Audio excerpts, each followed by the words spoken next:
राहुल मोरे त्याने माझ्यासोबत संबंध ठेवले होते. तो बोलला होता लग्न वगैरे करतो. त्याला माहिती होतं की मला HIV आहे म्हणून. मी सांगितलं होतं त्याला. त्या 5 लोकांचं काही याच्यात नाहीये. फक्त त्यांनी एक समाज म्हणजे मीटिंग बसवली होती की त्या पोरीवर अन्याय झालाय, त्या मुलांनी केलाय, आपण ते कुठेतरी थांबू शकतो का. मग तो मुलगा बोलला की ती मुलगी माझ्यावर खोटा आरोप लावते की मी तिला हात पण लावलेला नाहीये. पण माझ्याकडे ते लोक बोलले तुझ्याकडे काही याचा सबूत आहे का. तर मी बोलले त्यांना की आहे माझ्याकडे सबूत लॉजवरचा. पण ते लोक बोलले की हे सबूत, मुलगा बोलतो की हे सबूत खोटं आहे. मग त्यासाठी ते लोक काही पण बोलू शकले नाही. ते लोक बोलतात तर मुलगा खरं बोलतोय का मुलगी खरं बोलते त्यांना कळत नव्हतं. मग त्यासाठी मी पोलीस कंप्लेंट केली होती.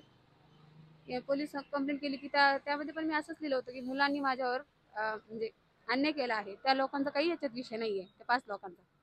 ते 5 लोकांचे नाव मग आले कसे काय?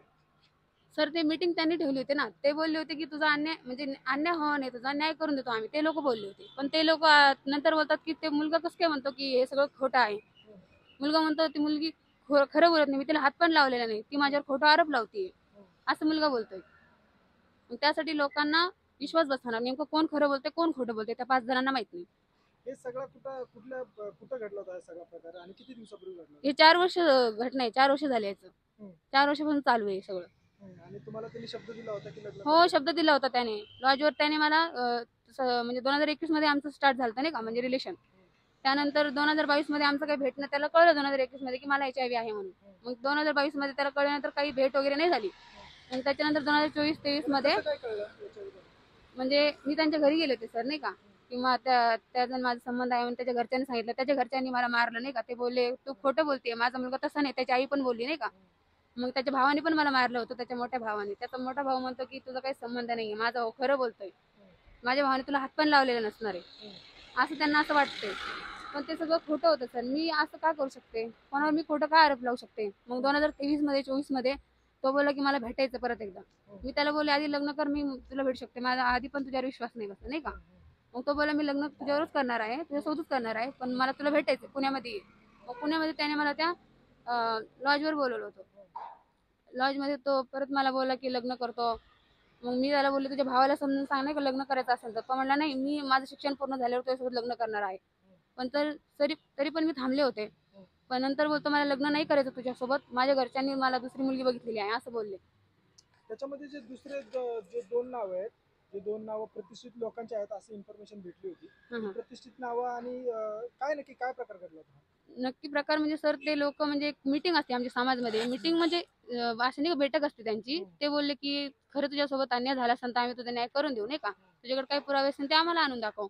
सर मी त्यांना पुरावे आणून दाखवले. पण तो मुलगा म्हणला की मुलगी खोटं बोलतीये, हे पुरावे पण खोटे आहेत तिचे, तिने कुठून पण आणले असणार आहेत असं बोलतात सर ते सगळे लोक. एवढंच आहे माझं म्हणणं. आणि म्हणजे तुमच्याकडचे ते पुरावे सगळे लोक खोटं आहेत असं ठरवताना दिसतं. हो, म्हणजे मुलगा बोलतो ना डायरेक्ट सर. मुलगा बोलतो की मुलगी माझ्यावर खोटा आरोप लावते, मी तिला हात पण लावलेला नाही. त्यासाठी लोकांना असं वाटतंय सर. बरं, मग आता तुमची काय अपेक्षा आहे की काय झालं पाहिजे? त्याच्यावर कारवाई झाली पाहिजे सर. त्याने मला फसवले पूर्णपणे. त्याने फक्त माझ्या शरीराचा वापर करून घेतलेला आहे, लग्नाचा आमिष देऊन. बरं, आणि बाकीच्या 5 लोकांवरती एक खोटा गुन्हा दाखल झालाय हो किंवा बाय मिस्टेकली गुन्हा दाखल हो झाला माय असं तुम्ही मिस्टेकली. पण सर त्यांचं म्हणजे होते ते मधी, पण काय त्यांनी मला काही हे केलेलं नाहीये. फक्त एवढंच की समाजामध्ये माझी इज्जत गेली नाही का, की HIV आहे सर्वांना कळलं नाही का. एवढंच माझं म्हणणं आहे. बरोबर. आपण बघतो की बाकीचे जे 4 लोक आहेत ते 4 लोकांनी कुठलाही स्पर्श केला नाहीये, फक्त ते हा बाय त्यांनी मला मिस्टेक. स्पर्श नाही केलेला आहे. ते म्हणजे मोठे आहेत, म्हणजे ते म्हणजे त्यांची वय खूप आहेत, नातेवाईक आहेत ते आमचे.